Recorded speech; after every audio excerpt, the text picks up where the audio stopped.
In 1962, Charlie Sitton Jr. was born into one of McMinnville's original pioneer families and owners of the Century Farm.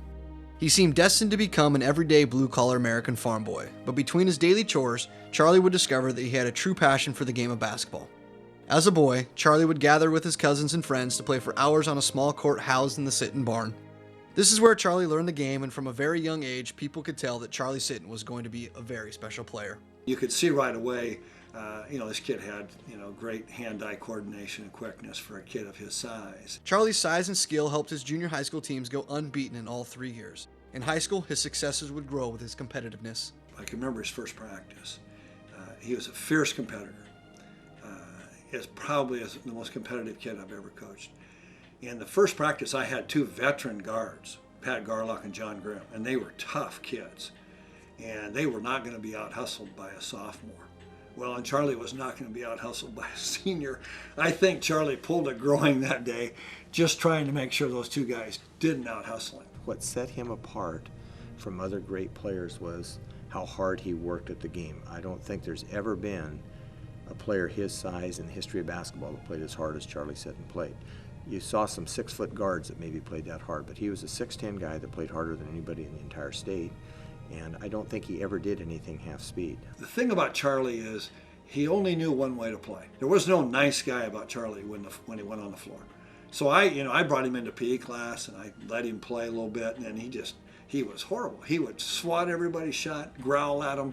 That's Charlie. He only knew one way to play. So at that point, he no longer was allowed to play in the PE classes because your basic farm kid was looking at the ball and Charlie was just swatting everything he put up. In his sophomore season, Charlie made first-team All-State and led the Grizzlies past one of Oregon's best teams, Churchill, in the state playoffs in a thrilling 4-overtime game, which is still considered by many to be the best game in tournament history. Now the entire state knew that Charlie Sitton was no ordinary farm boy. The crowds and what we had during those times, it was unbelievable. People were standing in line, before the JV game started. You had to watch the JV game if you were going to watch the varsity game. And maybe sometimes you couldn't even get into them. And they were always sold out, no matter where they went. We had to turn people away from Minville High School's gym.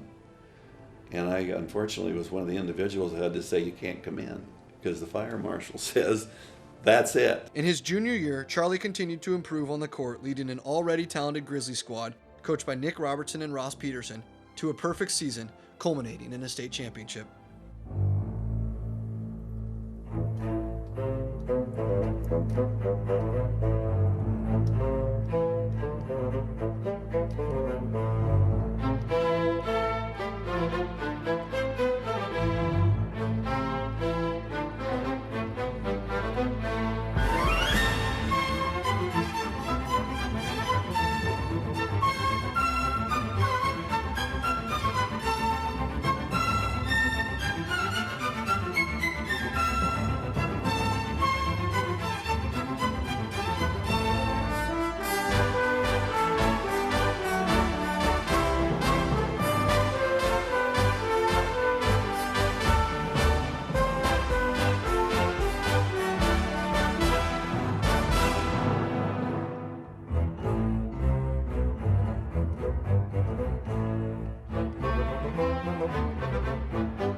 Once again, the Grizzlies would have to get past Churchill in the tournament, and this time it was in the state finals. Churchill slowed the pace of the game by holding the ball in offense and only attacking when the opportunity presented itself.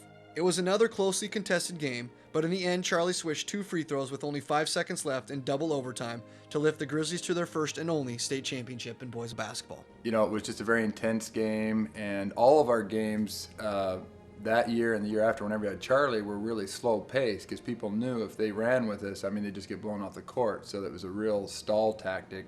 And so every possession was just critical. And I just remember that in that game, the same thing. Every possession was just critical. And then we went to, you know, the overtimes, and it was just really intense. Is really what I remember. And then when you hit those free throws, it was like, holy mackerel, we finally made it. Because it was a long road, undefeated season, and a lot of pressure going through the whole season undefeated. And we had a real close call at Lake Ridge. He ends up making the 2 free throws at the end to win the state title. But you know, people told me it was the greatest game they'd ever seen. It was extremely nerve-wracking for fans, I think. What I heard was people just about died because, you know, 2 overtimes where every point was big. I just don't think there was anything more nerve-wracking than that ball game. I was involved on some of the committees with the OSAA, and I can still remember one of the gentlemen at the OSAA coming to me. He says, "You know something? McMinnville saved this state basketball tournament." I said, "What do you mean?"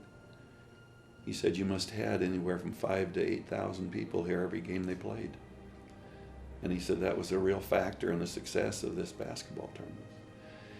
And so, you know, that's how fired up everybody was. We were not that big a town at that time, and everything was the high school basketball, Charlie Sitton. And because he was getting so much national recognition, it was wild in town, actually. He put us on the map. It's like Linfield has for their football games. Charlie put McMinnville on the map. And he is a legend. You know, the band was involved, the rally was involved, and the streets were lined with, you know, there was hundreds of people downtown. And they stopped it down there by the bank corner and had the kids, Coach Robertson talked, and then had the kids talk. And again, it was just an atmosphere of what a thrill. By this time, Charlie was starting to get national recognition as one of the best high school players in the country. Sometimes he was so impressive that referees didn't know what happened. The ref threw the ball up, and he caught the ball, and he flicked it in, and he made the basket. And we're like going, you know, how amazing is that? You know, and the crowd went wild, of course, because all the crowds were always huge at that time. And the referees counted the basket. And the rule was it wasn't supposed to count. But I think it was so, the referees were so surprised that they actually kind of forgot the rule too. The play that would always stand out in my mind when we won the state championship, we were playing Lake Ridge in a game that eventually went 3 overtimes, and I believe the second overtime we were behind by 2 points with about 40 seconds to go, and they stalled for about 30 seconds, and at about the 10 or 12 second mark they made a cross-court pass, and the guy got the ball who was 6'7" and ended up being a Division I player at Montana State. Caught the ball in the bottom block. Charlie was in the far corner. The guy went up to dunk from one side. Charlie came across the floor, went across the rim, and blocks that guy's shot.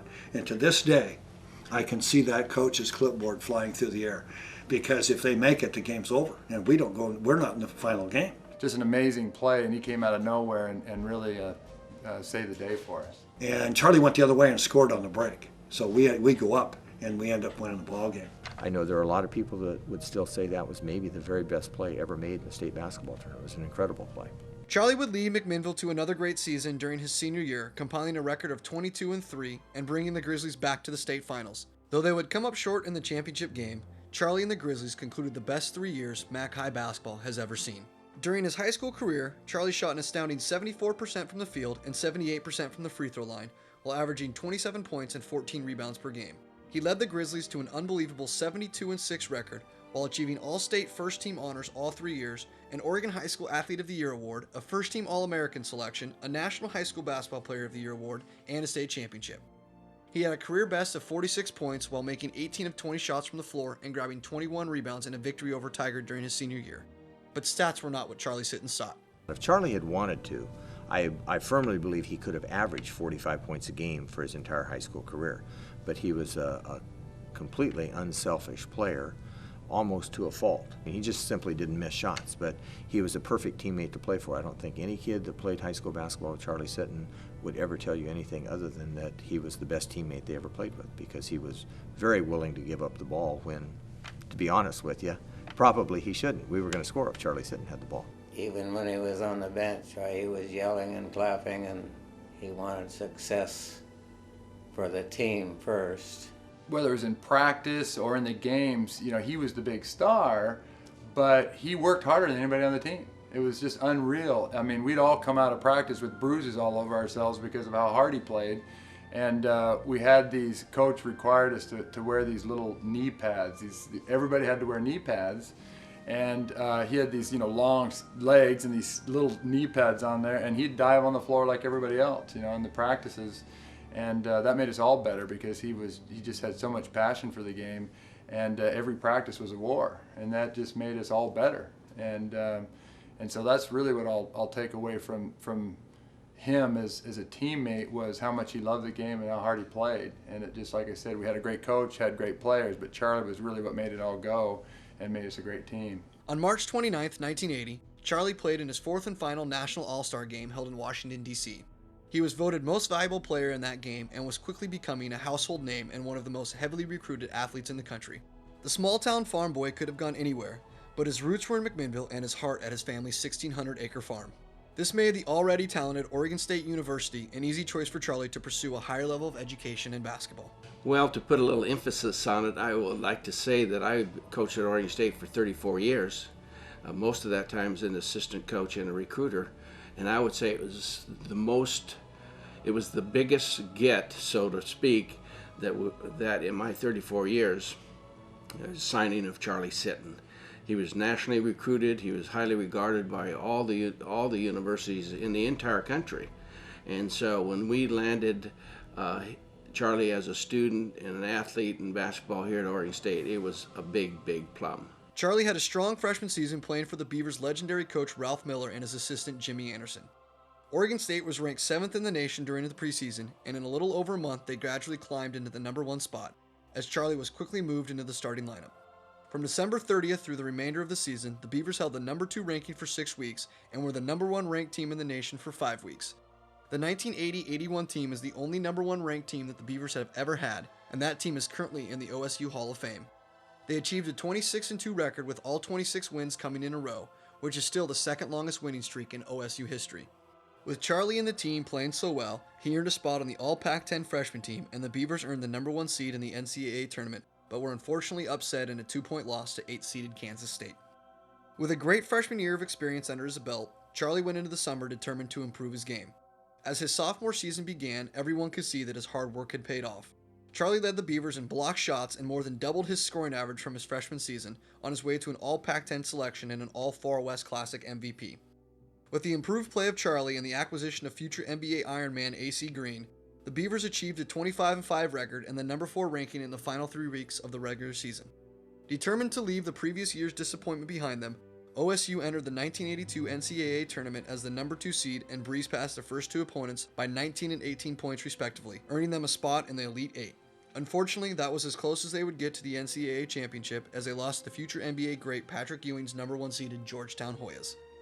The 1981-82 season was a great one for Beaver fans, one that ended with a lot of promise. However, after losing All-American Lester Connor, the team's leader in scoring, rebounding, assists, and steals, to the NBA in the summer of '82, it was obvious that someone was going to have to step up as the team's new leader. Charlie would answer the call with characteristic intensity, making the 82-83 season his best yet.